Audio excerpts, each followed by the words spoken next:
Bhavnagar Somnath national highway પર આવેલા એક મહત્વપૂર્ણ બ્રિજની હાલત ફરી એકવાર ચિંતાજનક બની છે। રાજુલાના દાતરડી ગામ નજીક આવેલા આ બ્રિજ પર મોટા પ્રમાણમાં તિરાડો પડી હોવાનું સામે આવ્યું છે।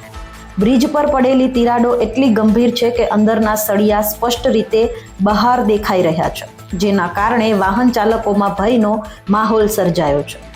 નેશનલ હાઈવે પર આવેલા આ બ્રિજ પર તિરાડો પડતા નેશનલ હાઈવે ઓથોરિટી અને બ્રિજ નિર્માણની ગુણવત્તા સામે ગંભીર સવાલો ઊભા થયા છે।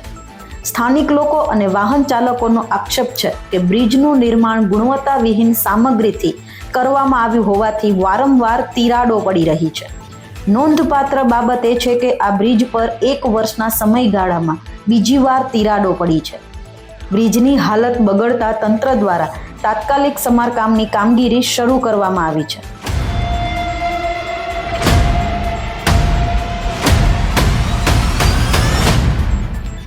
સલામતીના કારણોસર બ્રિજની એક બાજુ વાહન વ્યવહાર માટે બંધ કરી દેવામાં આવી છે, જેના કારણે હાઈવે પર ટ્રાફિક જામની પરિસ્થિતિ સર્જાય છે।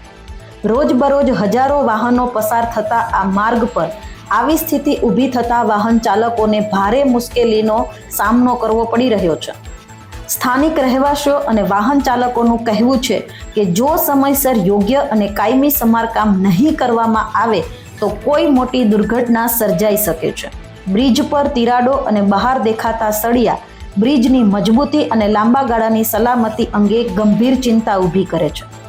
આ ઘટનાએ નેશનલ હાઈવેની દેખરેખ, કામગીરી અને જવાબદારી સામે પણ અનેક પ્રશ્નો ઊભા કર્યા છે।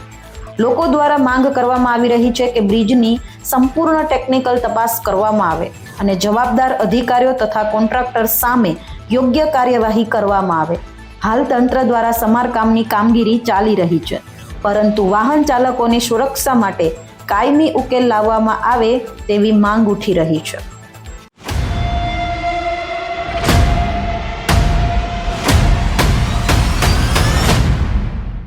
આવી જ અપડેટ્સ માટે જોતા રહો TV17 ગુજરાતી, તમારી સાથે તમારી માટે।